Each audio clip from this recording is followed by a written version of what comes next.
everybody, welcome to another episode of Keys to the Jet podcast. I'm your host, Red, and welcome to 2026. I hope everyone is having a wonderful year so far. I know it's only a couple of days in. I hope everyone had fantastic freaking holiday with their family, with their friends, with their frenemies, whoever. Hope you had a great holiday. Christmas, hope you got what you want. I did not. There's no new Harley underneath my tree. So I'm kind of pissed off at Santa Claus, that guy. Yeah. Well, and you know what? I didn't get put on a stick in my front yard. So there's that. Yeah. Beyond that, I mean, mine was cool for the most part. Like overall, the weather was really shitty. The wind, the rain, it sucked, but we got through it. You know what I mean? Let's see. Listen, I want to thank everybody who's been following us and listening to us for a long time, for a while. This is what? We're moving into what I'm calling is moving into season 3, episode 1. We're almost at 10,000 downloads total, which is crazy for something small like this, some small operation like this. But this is the year where we ramp it up, where we start putting more videos out on YouTube, start doing more things on TikTok, less on Facebook, more on Instagram and everything else. So keep your eyeballs out because I would like to get more subscribers like everyone else. You know what I mean? We're content creators and that's what we want. We're looking to engage new audience and you're the new audience. So share it with your friends. You know what? And if you've got suggestions and things like that, let me know. You know what I mean? That way you're not like, oh, this is so boring. I'm falling asleep. You know, no, I want to be funnier. I want to talk about funny shit. Let's take this back to the roots of what maintainers do. You know what I mean? You like my fancy background? For those watching on a video, my fancy background. If this is your first time here, welcome to the Jet Podcast. I'm Red, and this is a podcast that was started almost 3 years ago. I'm a prior Air Force maintainer. The other guys that were on here are prior Air Force maintainers who helped start the thing and get this thing going, and now it's mainly just me. But it would be cool to get those guys back on it for an episode. Maybe interview those guys, you know what I'm saying? Interview them. Put them on the other side. Think about that. New goals, new year, new goals. Not new year, new me. I'm still the same old asshole. So new goals, working towards pilot license this year, finishing airframe power plant license certificate this year, trying to get a promotion this year, maybe move and do something different this year. Who knows? Who knows? Maybe I'll just not be a janitor anymore or do something else. You know what I mean? Anyways, I hope everyone, welcome. Welcome. We're a podcast. We talk about aviation maintenance, military, and whatever else we like to talk about. That's it. Talk about whatever the hell we want to talk about. Let's see. Got some other stuff coming up my sleeve. I got some other stuff up my sleeve that we'll talk about later on another episode next week because we're back. Maybe we're back and we're putting shit out in normal time weekly for your asses. Okay. Yeah, I will stop talking and get into, or I will talk more about different stuff. All right. So let's get into this day in aviation. Cue some sort of music. Hold on. Cue the music to this day in aviation. Dang. Okay. That was very loud. Yeah. Loud. All right. So loud. It hurt my ears. Hopefully I didn't hurt your ears, bro. I'm sorry about that. First episode back. So making mistakes. That's okay. That's all right. We got it down. What is this? What is that? Why is that so like that? All right. Sorry, guys. I've got some background music, so that's great.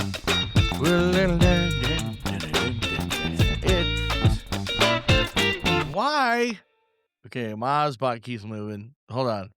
There we go. Now, it's this. What's this one? Hold on, let's try this one. Pretty cool, I guess. Hold on, dudes. Fuck. I gotta go switch over my laundry. Stand by. All right, I'm back. Sorry, I was messing around with buttons here. forgot that I had to, switch over my laundry before I have to go to work. Okay. Yeah. Yep. Did it. We did it. All right. Anyways, let's get into this day in aviation. I'm going to try to share my screen here. Share my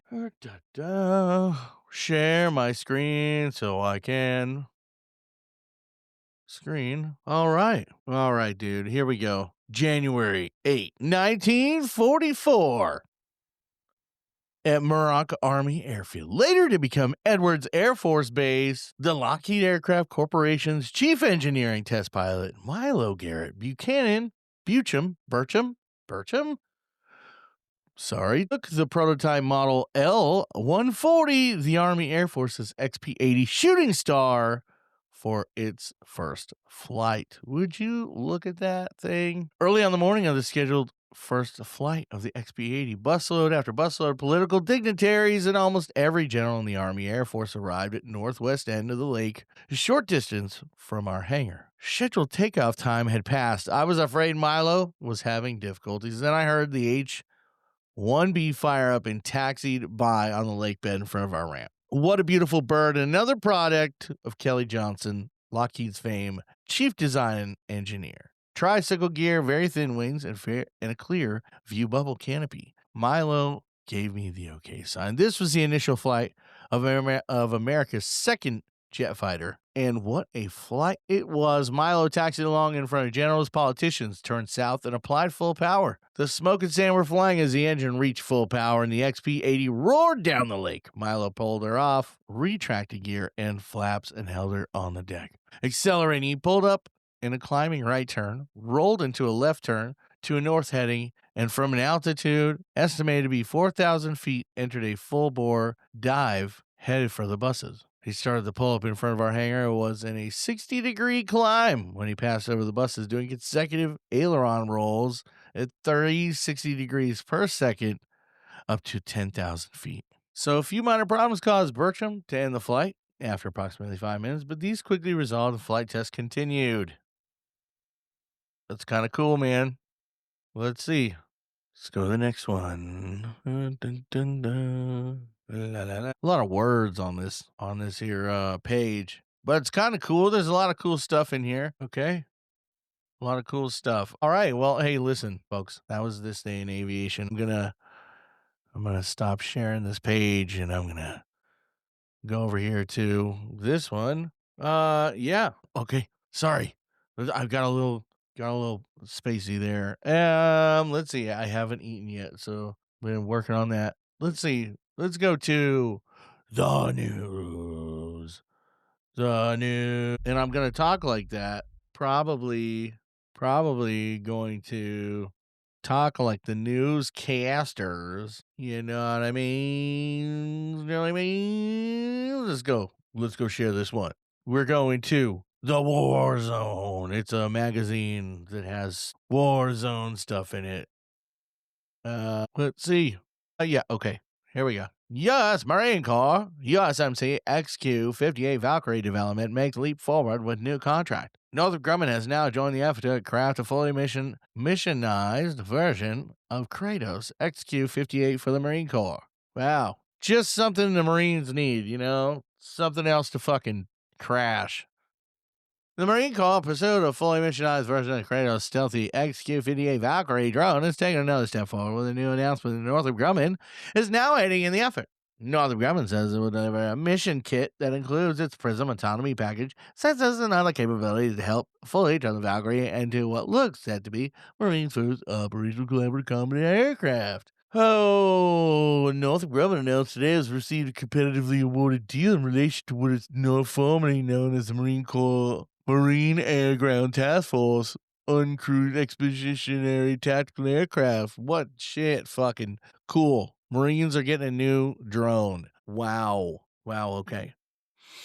Let's see. Dude. Oh, yeah, dude. This is some crazy stuff, dude. U.S. forces seize fleeing Russian-flagged oil tanker in North Atlantic. There's with the whole, Venezuela thing, we should talk about that stuff. That's crazy. That's crazy. A lot of people are pissed. I guess a lot of Venezuelans are, celebrating. Celebrating. Let's see. Arcus stealth drone support a Maduro capture mission. U.S. has captured Venezuela President Nicolas. Yep. U.S. Special Ops aircraft arriving in U.K. could point to looming oil tanker boarding operation. Ooh. Missile fragments add evidence MQ-9 Reaper drone carried out Venezuelan strike. Chinese cargo ship converted to launch advanced combat drones emerges. Whoa, dude. Iranian strike surveillance drones are now operating in Venezuela. That was a few days ago. So, dude, crazy, bro. Crazy. Let's check out what's going on in space. E-7 Wedgetail radar jet procurement plans axed by NATO. But why? The Ark orbital supply capsule aims to put military supplies anywhere on Earth within an hour. That's crazy, dude. Never even thought of that. Lockheed to test Golden Dome space-based missile interceptor in orbit by 2028. Dang, dude. Space Force wants aggressive satellites to emulate adversary orbital capabilities. Tracking moving aircraft via radar satellites instead of surveillance jets still far from reality. These are some of the headlines, dude, that I'm going over. So, bear with me, bro. Bear with me. Sit here. We can read it. We'll be fine. Let's see what else is going on here. Yeah. Okay. Let's get into some Air Force times. Let's see what's going on. Some Air Force times. Everybody loves Air Force times. It's just like Army times. It's probably super biased though. Like this Senate advances resolution to limit Trump's war powers after Venezuela. Of course they're gonna try to do anything to tie their hand. Tie anybody's hands, but when they want to do it, it's okay. Whatever. We're not political here. We don't choose sides. But new Air Force fitness standards to start counting sooner. The Air Force is also planning to give airmen another option on their cardiovascular options evaluations. Apparently, they dropped the 2-mile run. They were going to do a 2-mile run, but apparently they dropped it. You can either do a 2-mile run or 20-meter hammer every 6 months. Where the fuck that is, bro? Oh, this is cool and all, but thank God my DD-214 protects me from this shit. Airman awarded medal for aiding capture of fugitive accused of murder. Wow, great job. Must be an honor. Biodefense is co-defense. DOD launched a review of effectiveness of women in ground combat roles. Of course. And then during why troops keep naming things after reptiles. Okay. Battlefield 6 review the return of a war game worth fighting for. The next military shooter showdown, Call of Duty vs. Battlefield. Oh, yeah. Okay. All right, cool. I mean, I guess that was cool. What else? What else are we going to talk about? Let's see where we're at. Let's see. Oh yeah, hey, let's talk about it. Let's go talk about some real quick, or let's go look at some real quick maintenance stories and pilot stories. Just a couple of them, just like a minute or two long, real short. I scoured the internet for some of these, and this is not me. I have but I will read them as if it were me. All right. So here we go. Oh, I gotta find a transition. Let me find a transition here. Aircraft funny aviation stories brought to you by maintainers and pilots. Story number 1. They're taping the engine back together. So I'm out on the ramp doing maintenance, and I notice a passenger just absolutely spiraling out the window. Like this person is convinced they're about to be featured on a documentary. They're watching us apply tape to the airplane, and in their heads, it's duct tape from their garage. Holy shit. So I've seen this a lot on social medias. Let me say this slowly. Speed tape. Aviation certified, heat resistant, for flight. The funny part, that tape probably has more paperwork than your car, your house, and your birth certificate combined. If duct tape actually worked at altitude and speed, Boeing would just back a truck up to Home Depot and call it a day. I mean, relax. The airplane is fine. The tape is fine. You, however, need a drink, ma'am. That's a pretty good story. Pretty good one. I like it. Let's see. Here's a pilot squawk. Little snippet. Pilot writes up, no tread left on main tire. Cool. Fantastic. Love that for me. Problem is, I installed that tire 2 hours ago, so I'm already suspicious. I go walk out to the jet, and the tire looks brand new. Still got the molding marks. Still smells like rubber. So now I'm trying to figure out if this pilot landed like they personally hate the runway or if they just don't know what aircraft tires look like. Aircraft tires are not car tires. They're supposed to look bald. That's how physics works. But hey, the confidence in that write-up, incredible. Give that man, that pilot, a crayon. He needs to go back to learn how to write his name. Okay, this one is baffling. It's a small one again. Again, this was in the logbook. I don't know what it is. Pilot walks up, hands me the logbook, and goes, "Hey, man, this thing was in here. Not sure what it is." I open it. It's the pilot operating handbook, the book that explains the airplane. I didn't even respond right away. I just stared because in that moment I realized this person flies thousands of pounds of metal using vibes alone, and maybe a prayer. Sir, that book is not a mystery novel. That is the answers. It tells you how to fly the jet. I don't know, man. It'd be funny. I would be scared to be on that airplane. It must be a heavy airplane. One of those fucking airliner shits. Let's see. Let's see where the time that we're at. We're at about 20 minutes here. All right, you guys. With that, I'm gonna leave you here. Actually, you know what? Fuck it. Let's talk about an X plane for a second here. All right.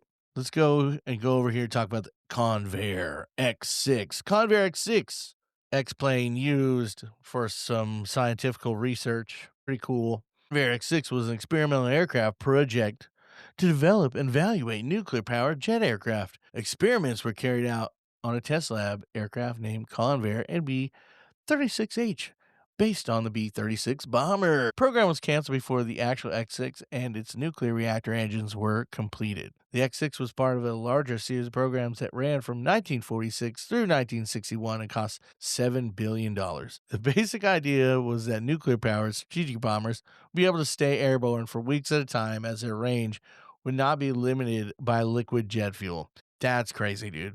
That's crazy. The government fucking wasting a lot of money. $7 billion in a, what was it? 10-year, 1946 to 1960.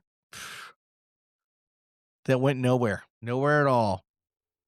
Love it. All right, guys.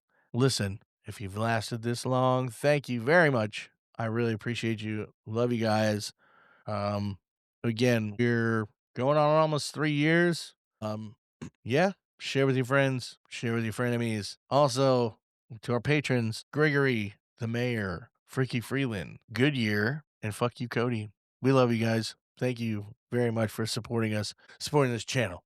And if you'd like to support the channel, you can go to patreon.com/Keys to the Jet podcast, $5 donation. If you don't want to do it, cool. We'd be grateful if you did. But if you don't, that's awesome too. You keep on listening. All right. I love you guys. I'm out of here. I will see you next week. Bye. I got to find the button. Okay, bye.